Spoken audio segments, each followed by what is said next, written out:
The Lives of the Saints by Father Alban Butler, November 6th, The Martyrs of Indochina. Blessed Théophane Vénard was a young Frenchman who, since he was a child, had dreamed of martyrdom and who gave his life for Christ in Tonkin at the age of 31. His story is the best example of the diabolical cruelty that prevailed in those regions and of the hardships he and his companions joyfully faced for Jesus Christ. His tender affection for his family led him to write numerous letters. In addition to the sincere tone of each of his words, the correspondence of his mission companions fully confirms his statements. Theophane received the subdiaconate in December 1850 and asked to be admitted to the College of the Foreign Missions in Paris because he considered it the best way to martyrdom. Blessed began a letter to his sister written when he had just made this decision. "My dear little sister, how I wept when I read your letter. Yes, I was well aware of the sorrow that my decision would cause you all, especially you, my little sister. You must know that this step cost me tears of blood because of the pain it would cause you. No one loves family and family life more than I do. All my happiness here on earth was precisely that.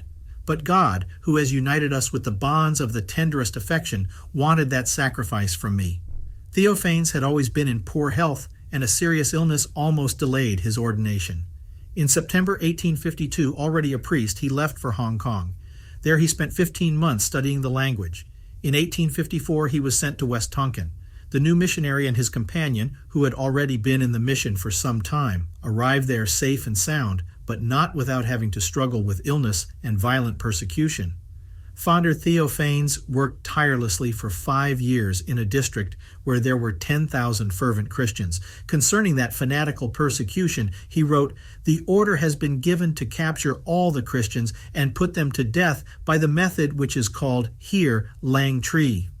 It is a slow torture which consists in successively cutting off feet, legs, fingers, arms, etc., until only the mutilated trunk remains. Bishop Melchior, Dominican Vicar Apostolic of the Eastern District of Tonkin, was captured and suffered this horrible death in August." Blessed gives many details of the desperate situation in which he and the other missionaries found themselves. "What do you think of our situation? We are 3 missionaries, one of whom is a bishop. We live day and night, one next to the other, in an enclosure of less than 1.5 meters on each side. Light and air penetrate through 3 holes no wider than a finger, opened in the adobe wall. The good woman who gives us asylum takes care to cover them on the outside with bundles of straw. On November 30th, 1860, Father Theophane was taken prisoner. He spent 2 months locked up in a cage, but his goodness impressed the persecutors, who did not torture him. In one of the letters he wrote from the cage, he said, "I spend my last days of imprisonment peacefully. All those around me are courteous and respectful, and many of them love me well. From the great mandarin to the last of the soldiers, they regret that the laws of the land condemn me to death.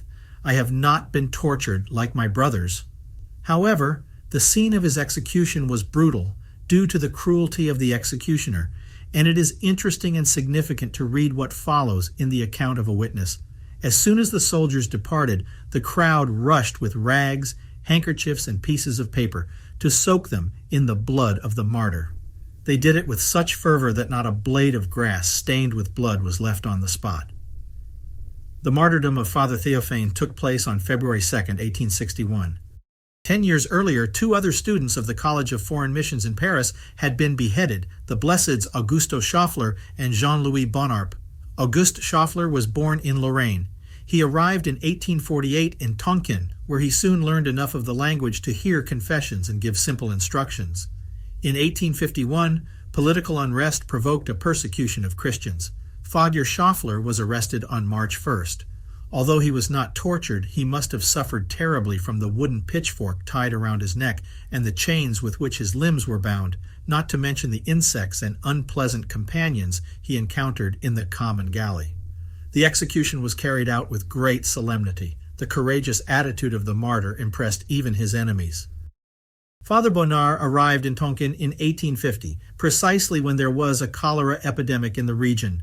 The missionary worked tirelessly among the sick, while at the same time studying the language. The apostolic vicar, under whose orders he was, expressed himself about him in his letters with the most tender affection and admiration. A beautiful letter of Father Bonnard, already condemned to death, which he wrote to bid farewell to his family, is preserved. He was beheaded on May 1, 1852. According to custom, his remains were thrown into the river in a bag filled with stones. In the case of Father Schoeffler, the Christians managed to recover the relics. Another martyr who deserves special mention is Blessed Stephen Theodore Cuénot, both because he was a bishop and because he worked for many years in conditions that would have made the most daring retreat. Stephen Theodore was born in 1802. He studied at the Seminary of the Foreign Missions in Paris and arrived in Annam in 1829.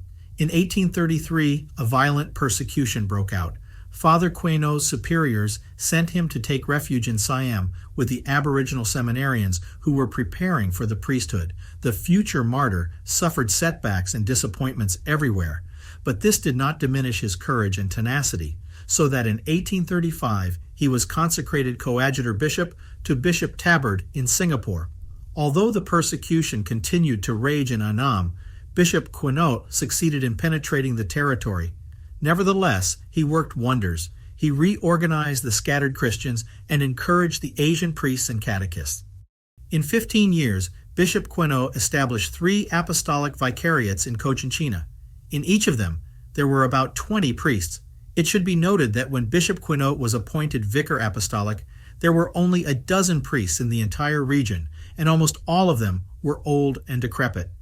At the end of more than 25 years of episcopacy, during which the persecution had not ceased, the province of Bindin, where the Christians had hitherto enjoyed relative peace, became the center of a fanatical persecution. The bishop took refuge in the house of a pagan, who hid him in a cell cleverly built in the thickness of a double wall. The persecutors did not succeed in discovering the hiding place, but finding certain objects that belonged to him, they remained on the lookout. 2 days later, Bishop Cuénot, exhausted, sick, and unable to bear the thirst that consumed him any longer, came out of his hiding place. He was immediately taken prisoner. The pursuers threw him into a narrow cage in which he had to be bent and transported him in it to the presence of the chief of the principal town of the district. Although he was given some freedom of movement inside a fortress, the martyr died a few days later, victim of a violent attack of dysentery. Precisely when he had just died, the order came from the capital to be beheaded. One of the mandarins proposed that the sentence be carried out on the corpse, but the other 2 opposed this useless excess of barbarism. Half of the seminarians, all the students of the minor college, and all the nuns, that is to say, about 250 persons, have fallen into the hands of the persecutors. As a sign of infamy, the inscription Tadao, false religion, is branded on their faces.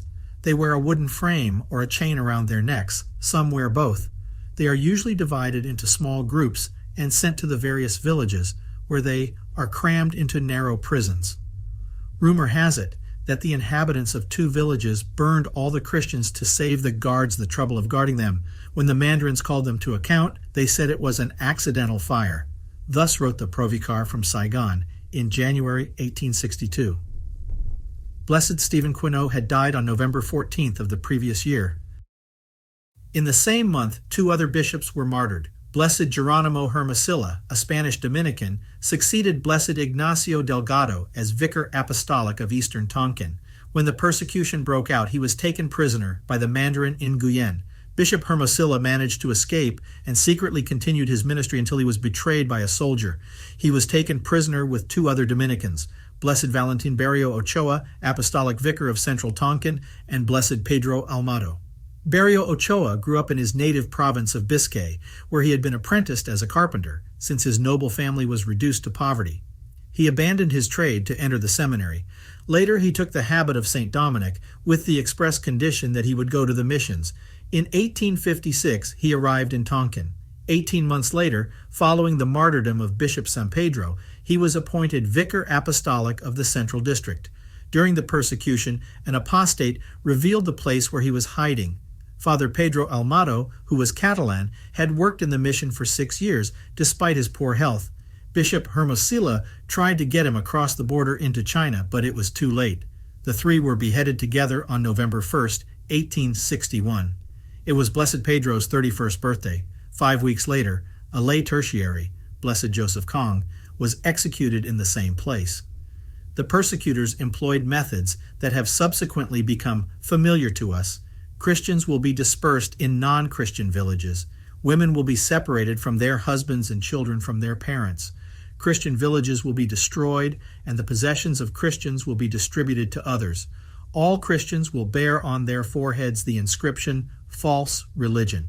Among the Indochinese martyrs are counted the priests Lorenzo Hunk, 1856, Paulac and Juan Juan, 1861, the catechist Andres Namthunk, 1855, a high court employee named Mikuel Hodin Hai, 1857, Marta Wang, 1861, whom the persecutors caught carrying some letters from the seminarians Joseph Sheng and Paul Chung, who were prisoners. These martyrs and their numerous companions were beatified in 1900, 1906, and 1909. Today is the feast of Blessed Jerome Hermosilla and his companions. In 1951, Pius XII beatified another 25 martyrs who had died in Tonkin, now Vietnam, during the U Duc persecution between 1857 and 1862. Chief among them were the Spanish bishops José Sanjurjo and Melchor San Pedro. Shortly before his execution, Bishop Sanjurjo wrote, "I have no house, no books, no clothes, nothing, but I am at peace and content. It is a happiness to be as poor as our Lord, when he said that the Son of Man had nowhere to lay his head." All but 4 of the martyrs in this group were Indochinese laymen. Blessed Vicente Tuong was a judge. Blessed Peoko Thuan and Blessed Domingo Toal, who were burned alive with Blessed Pedro Da in their bamboo hut, were fishermen. On July 11th, we spoke of other martyrs of Indochina.